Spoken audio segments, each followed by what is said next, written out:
Alhamdulillahil fatahil alim alladzi arsyada man istafahu min ibadihi lit-ta'allumi wa ta'lim wa ja'ala al-'ilma sababan najatul fawzi bizulfa 'indal malikil 'azim wassalatu wassalamu ala man arsalahu Allahu hadan ila siratal mustaqim wa ala alihi wa sahbihi al-faizin min suhbatihi wa tiba'ihi bil khuludi fi daril baqa'i wan na'im. Alhamdulillah, di sore hari ini kita bisa kembali melanjutkan kajian kita kitab Tanbihul Ghafilin karangan Imam Al-Faqih Abdul Laits Nasr bin Muhammad Al-Hanafi Samarqandi. Kita sudah di bab Babu Qazmil Ghaidh. Babu Qazmil Ghaidh. Apa itu Qazmil Ghaidh? Ini bab menjelaskan tentang mengelola emosi, mengelola rasa marah.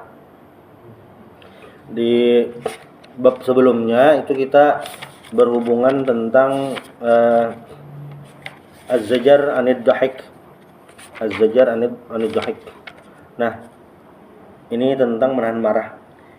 Dalam sebuah riwayat dari Imam At-Tirmidzi, qala Rasulullah sallallahu alaihi wasallam, innal ghadaba jamrah minan nar. Jadi marah itu adalah kayak salah satu batu kecil daripada api neraka. Faman wajada dzalika minkum. Nah, jadi rasa marah itu ada hubungannya dengan api neraka. Salah satu batu, ini perumpamaan. Bisa jadi yang sebenarnya. Nah, siapa yang sedang marah, fa in kana qa'iman falyajlis. Jadi kalau marah tapi sedang berdiri, maka hendaklah duduk. Maka itu akan menurunkan tensi marahnya. Wa in kana jalisan, tapi kalau nya lagi duduk, falyattaja, maka hendaklah berbaring. Wa in kana muttaji'an, sudah berbaring masih marah. Nah, falyatamarraq fit turab. Yatamarraq fit turab ini falyataqallab, berpindah atau berbalik. Nah, nanti di hadis riwayat lain disuruh berwudu. Ini salah satu hadisnya. Di hadis lain itu nyuruh berwudu. Nah, kalau yang ini posisi. Kalau nya lagi berdiri, duduk. Tapi bilanya dibalik, nah itu akan memancing marahnya menjadi jadi. Asalnya duduk, pas marah berdiri, nah jadi itu ibarat kompornya itu makin menyala bangku kayak makin marah itu. Nah,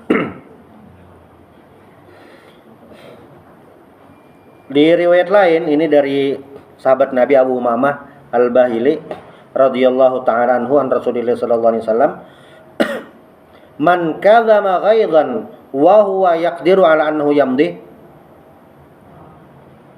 Siapa yang menahan diri dari emosi, dari rasa marah tadi, sebenarnya dia mampu yamdi, mampu mengeluarkannya, mampu mengekspresikannya. Nah itu. Tapi falam yamdihi, tapi tidak dia lakukan. Rasa marah itu ditahan. Apa yang terjadi? Mala Allahu qalbahu yaumal qiyamati ridhan. Maka nanti di hari kiamat Allah penuhi hatinya dengan rasa ridha. Ini hadis berhubungan dengan yang akan didapatkan di akhirat ketika memilih untuk menahan rasa marahnya. Jadi al-ghadab itu adalah sifat tercela. Al-ghadab itu sifat tercela. Kazmul ghaidh itu adalah sifat terpuji. Itu pembahasan dasarnya. Nah, nanti akan beda lagi pembahasannya ketika al-ghadab li amril munkar, marah terhadap perkara yang mungkar. Rasulullah sallallahu alaihi wasallam beliau akan memaafkan atau tidak marah tuh dalam hal-hal yang berhubungan dengan diri pribadi beliau. Tapi ketika ada hukum Allah Subhanahu wa taala itu dihina, dilecehkan, maka Rasulullah akan marah. Jadi ada posisi-posisinya itu. Kata penulis, kata Al-Faqih Abdul Laits, penulis kitab ini, penulis kitab Tanbihul Ghafilin, kata beliau, "Yambaghi lil muslimi ay yakuna haliman saburan." Nah, sebaiknya, sepantasnya seorang muslim itu haliman saburan. Halim itu lambat marah, saburan sangat penyabar. Fa inna dzalika min khisalil muttaqin. Karena hal yang demikian adalah bagian daripada orang-orang yang bertakwa. Ini tentang bagaimana mengelola emosi, rasa emosi. Waqad madahallahu ta'ala al-halim fi kitabih wa man sabara wa ghafar. Maka Allah puji orang yang al-halim tadi, yang bisa mengelola rasa marah. Man sabara 'ala dzulmi wa tajawaza 'an dzalimi wa afa anhu inna dzalika lamin azmil umur. Nah, jadi sabar terhadap kezaliman dan memaafkan orang-orang yang zalim. Ini puncak yang tertinggi. Walaupun nanti dalam pembahasan hukum ada yang namanya pembalasan yang setimpal. Maksudnya ketika ada orang yang menzalimi, maka yang menzalimi itu harus dihukum. Memang ada hukum yang seperti itu. Tapi bagi yang dizalimi, maka dia memiliki dua opsi, menghukum yang minta hukum terhadap orang menzalimi, atau yang kedua memaafkan. Dan posisi yang tertinggi itu adalah wa'afa anhu, memaafkan.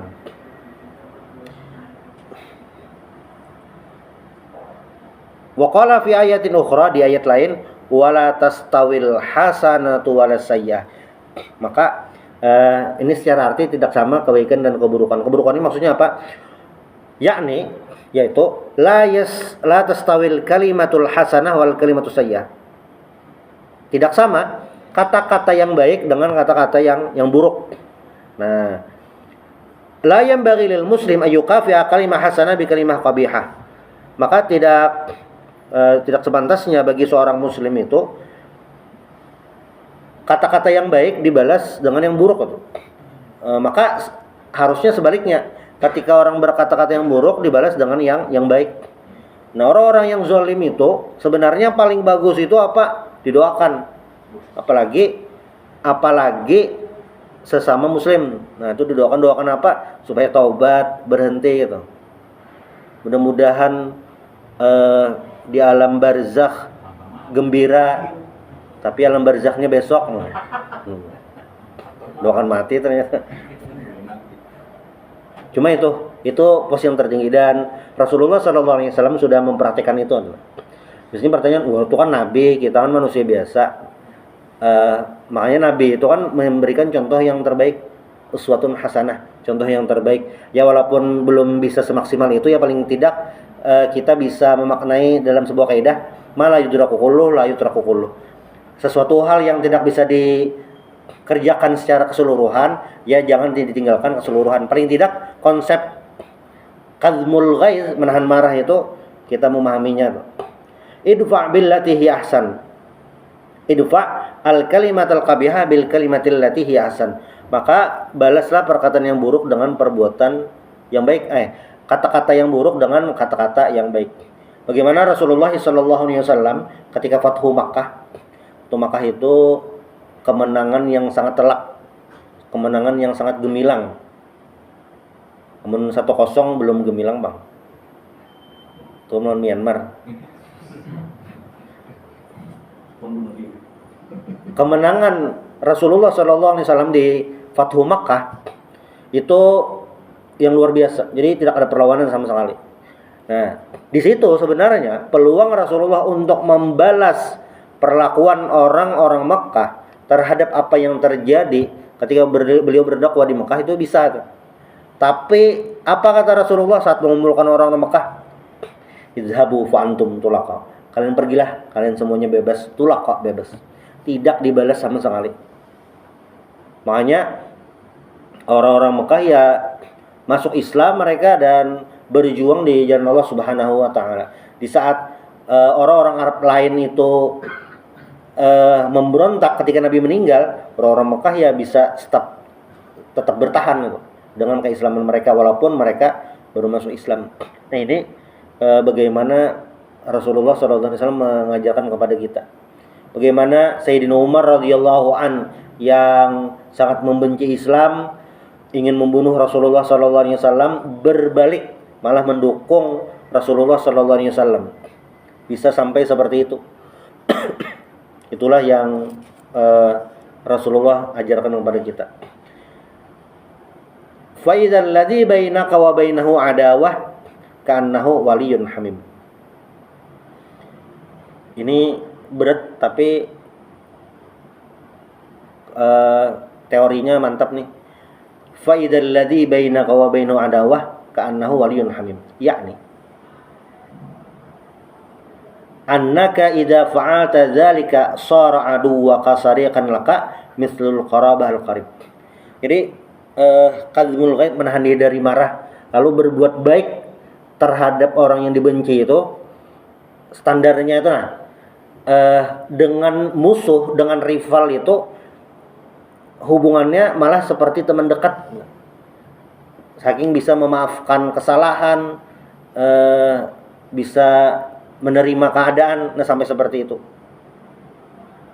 Waqad madahallahu ta'ala khalilahu Ibrahim, dan Allah subhanahu wa ta'ala memberikan penghargaan terbesar kepada Nabi Ibrahim alaihissalam saat beliau apa? Inna Ibrahima lahalimun awwahun munib. Nah, Allah ta'ala memberikan pujian kepada Nabi Ibrahim bagaimana beliau ini menahan marah, merelakan seperti itu. Nah, ini kazmul ghaib ini adalah salah satu sifat terpuji minal akhlaq al-hasanah. Dalam sebuah kejadian itu diabadikan di surah Al-Ahqaf ayat 35. Jadi Rasulullah SAW ini mendapatkan banyak gangguan, hinaan, cacian. Nah, namun Allah Subhanahu wa taala memberikan motivasi kepada Rasulullah SAW, memberikan semangat kepada Rasulullah SAW. Bagaimana? Fasbir kama sabara ulul azmi minar rusul. Sabarlah seperti sabarnya ulul azmi minar rusul. Nabi-nabi yang ulul azmi kayak Nabi Nuh, Nabi Ibrahim. Kalau kita baca kisah Nabi Nuh alaihissalam, itu beliau kazmul ghaiznya luar biasa. Nabi Nuh itu kan dakwahnya itu dalam Al-Quran diabadikan alfasanatin illa khamsina ama. 1000 tahun kurang 50, 950 tahun. Dakwahnya itu lawas, lama, sangat lama itu.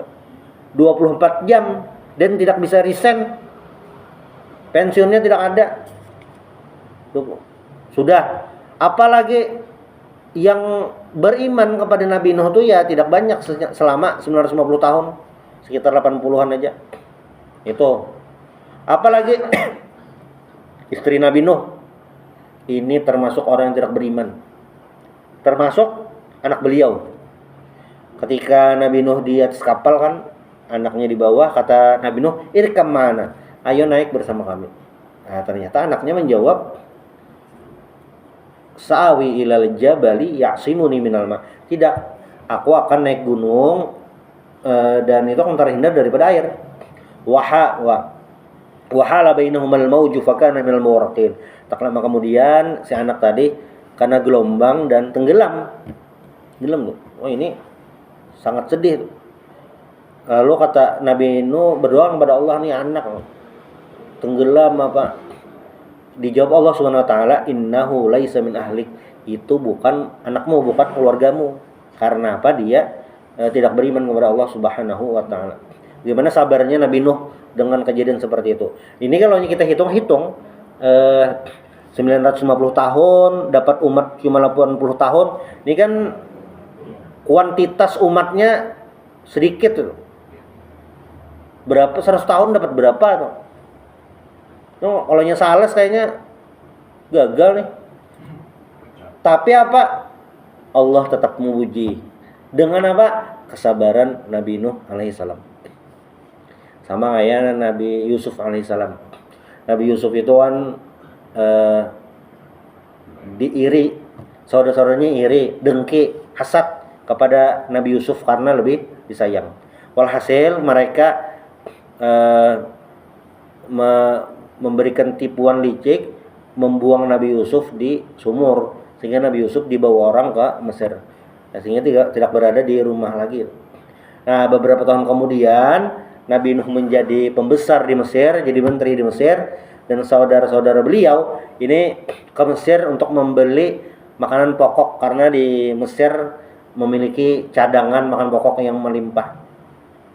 Saat itu Nabi Yusuf memiliki peluang untuk menuntut balas terhadap apa yang terjadi. Ternyata Nabi Yusuf apa? La tasriba 'alaikumul yaum yaghfirullahu lakum wa huwa arhamur rahimin. Tidak ada celaan pada hari ini. Yaghfirullahu lakum, malah mendoakan mudah-mudahan Allah mengampuni kalian. Wa huwa arhamur rahimin, dan Allah taala itu Maha paling pengasih penyayang. Ini yang dicontohkan Nabi. Makanya di surah Al-Furqan ayat 63 itu kalau Allah Subhanahu wa taala wa idza khatabahumul jahilun qalu salama. Apabila orang-orang jahil, orang-orang yang tidak mengerti, orang-orang yang tidak paham itu mencemooh, mencela apa yang kita lakukan, apalagi ibadah yang kita lakukan, kebaikan yang kita lakukan, qalu salama. Qalu salama. Ya tidak, jangan dihiraukan lah itu. Jangan diperdulikan. Ya tidak perlu bahasa sekarang itu baper lah. Yang penting kita berbuat baik dan sabar terhadap hinaan-hinaan tadi. Nah, diceritakan nih Nabi Musa alaihissalam itu pernah bertemu iblis. Jadi iblis ini adalah hamba Allah yang paling taat asalnya. Tapi ketika Nabi Adam diciptakan dan diperintahkan untuk sujud kepada Nabi Adam, iblis, malaikat ternyata iblis tidak mau, dan sejak itu iblis dilaknat oleh Allah sampai nanti hari kiamat. Nah, di masa Nabi Musa alaihissalam bertemu nih Nabi Musa dengan iblis. Ketemu iblis. Faqala lahu antal ladzi istafaka Allahu ta'ala bi risalati. Kata iblis kepada Nabi Musa, memuji. Wahai Musa, Allah memilih engkau bi risalati, dengan risalahnya. Nabi Musa membawa misi wahyu dari Allah itu. Wa kallamaka taklima. Nabi Musa ini mendapatkan mukjizat, bisa berbincang-bincang dengan Allah Subhanahu wa taala. Wa inna ma ana khalqan min khalqillah aradtu an atuba ila rabbik fas'alhu an yatuba alai. Nah, lalu kata iblis, saya ini salah satu makhluk Allah taala, mohon ampunkan kepada Allah supaya dosaku diampuni. Jadi iblisnya dia juga terpikir minta ampun kepada Allah terhadap dosanya dahulu waktu zaman Nabi Adam alaihissalam. Fafariha Musa alaihissalam. Nabi Musa pun senang terhadap kesadaran iblis. Ini iblis loh yang mengeluarkan Nabi Adam dari surga, yang menolak sujud kepada Nabi Adam. Fafariha Musa. Nabi Musa pun senang atas kesadaran iblis. Sadar nih iblis nih. Fada'a bima'in fatawadda wa shalla masyaallah ta'ala. Lalu Nabi Musa berdoa, berwudu, salat, doa lah itu kepada Allah Subhanahu wa taala. Tsumma qala ya Rabbi, wahai Tuhanku, inna iblis khalqan min khalqik.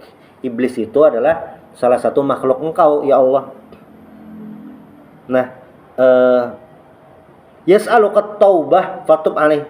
Dia minta taubat, tolong terima taubatnya. Nah, Nabi Musa jadi perantara iblis bertaubat. Jawaban Allah taala apa? Ya Musa innahu la yatub. Wahai Musa, iblis ini tidak bertaubat.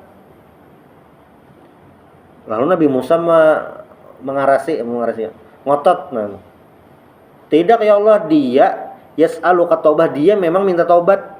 Nah, lalu kata Allah Ta'ala, fa'uhallahu ta'ala, inni astajibu laka ya Musa. Wahai Musa, ya oke, saya mau memberikan taubat. Tapi ada syaratnya. Famurhu ayyasjuda liqabri Adam fatubani. Suruh dia sujud ke kubur Nabi Adam. maka aku akan memberi taubat kepadanya. Lalu Nabi Musa mendatangi iblis. Faraja Musa masruran fa akhbaru bidzalik. Wah, kata Nabi Adam nih syaratnya mudah aja nih. Cuma sujud ke kubur Nabi Adam. Ini mudah. Lalu Nabi Musa mendatangi iblis. Setelah disampaikan kepada iblis, apa yang terjadi? Fa ghadiba dzalika wastakbar.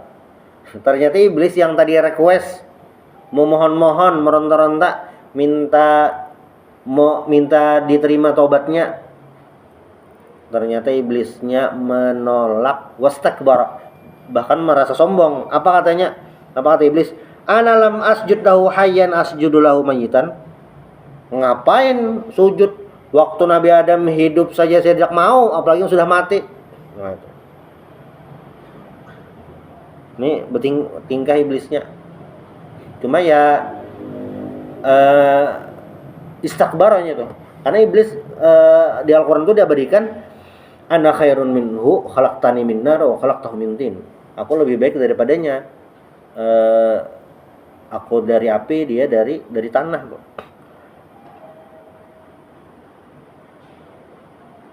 Kata Luqmanul Hakim ini kepada anaknya. Luqmanul Hakim ini adalah orang soleh yang namanya diabadikan dalam Al-Quran, dalam satu surah Luqman.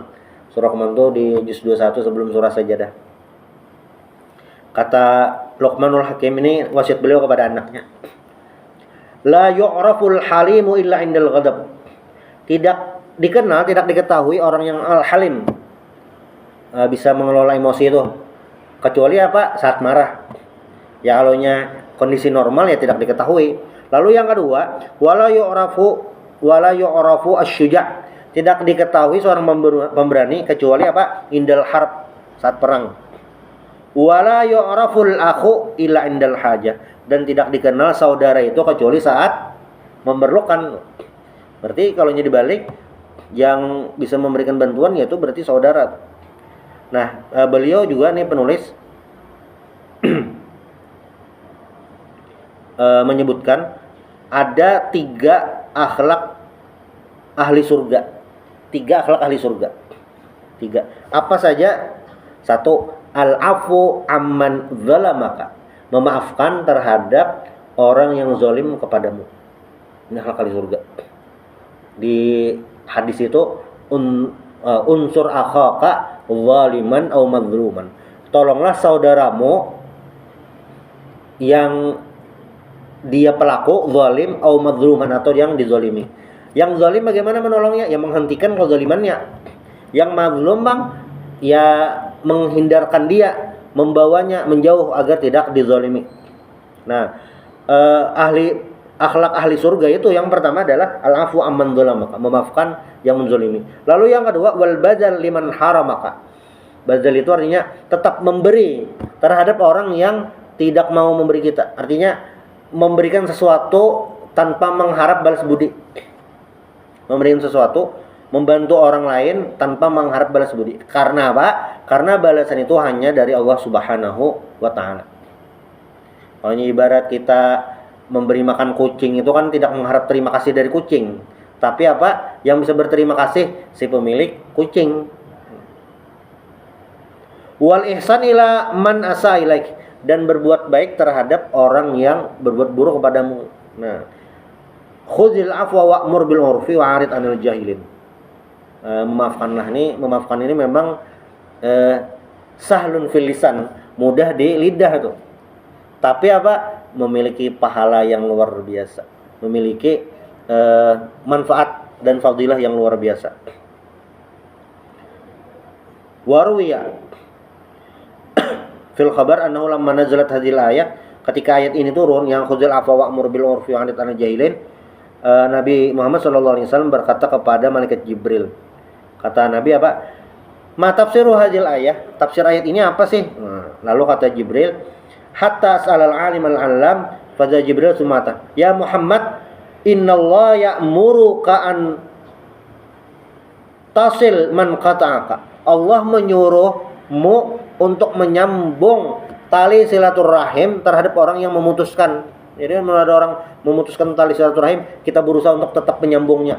Atau Wa tu'ti man haramaka, dan tetap memberikan kepada orang yang tidak mau memberikan.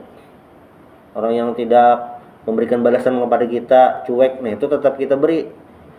Ini salah satu perintahnya. Dan yang terakhir, wa ta'fu amman zalamaka, dan memaafkan orang yang menzalimimu. Di riwayat lain, ini dari Imam Muslim, bab bir wasilah wal adab. Ketika Ghazwat Uhud, kusirat rubaiyatuhu. Ketika Ghazwat Uhud itu gigi geraham Rasulullah SAW itu patah. Karena Ghazwat Uhud ini kan ada sekelompok pasukan yang tidak mematuhi instruksi Nabi. Tepatnya para pemanah. Jadi kan para pemanah itu diletakkan di belakang. Ini pasukan di depan, pasukan belakang. Pemanah ini yang mengontrol dari jauh, dari kejauhan, menjaga pasukan dari kejauhan. Kata Nabi, para pemanah jangan sampai turun di atas saja sampai selesai sama-sama, jangan kemana-mana. Nah, tapi kan para pemanah ini ketika baru setengah peperangan berjalan, ibarat tuh baru injury time babak pertama lah itu, mengira sudah menang, sudah berbagi harta ghanimah, maka para pemanah ini turun ke bawah sehingga di gunung itu kosong. Nah, Khalid bin Walid yang waktu itu masih bersama pasukan kafir Quraisy melihat peluang itu, lalu memutar, karena beliau kan memimpin pasukan berkuda tuh, memutar naik sehingga menyerang dari belakang. Nah, makanya di Uhud ini pasukan kaum muslimin terdesak sampai patah gigi Rasulullah SAW. Dan ini fasyaqqa dzalika an asabi masyaqqa syadidah. Ini apa yang membuat sedih, rasa kesulitan dari para sahabat lah. Mas sedih bagaimana ini? Lalu mereka memberikan usulan kepada Rasulullah. Ya Rasulullah, lau da'auta Allah ta'ala ala haula'il ladzina sana'u bika ma nara. Ya Rasulullah, seandainya engkau ini berdoa kepada Allah untuk memberikan balasan kepada mereka yang menyerang kita itu, nah bagaimana? Nah, lalu kata Nabi, ini jawaban yang menyejukkan dan mudah-mudahan kita bisa mengikutinya. Kata Nabi apa? Ini lam ub'ats la'anan. Aku tidak diutus untuk melaknat. Aku tidak diutus untuk mendoakan keburukan bagi orang lain. Itu. Walakinni bu'istu da'yan wa rahmah. Tapi aku diutus untuk da'yan, mengajak orang berbuat baik, wa rahmah, dan rahmat. Rahmatan, makanya Rasulullah apa? Rahmatan lil alamin. Bahkan Nabi mendoakan. Nah, ini tadi Nabi mencontohkan. Nabi mendoakan. Apa kata doa Nabi? Allahumma hdi qaumi fa innahum la ya'lamun.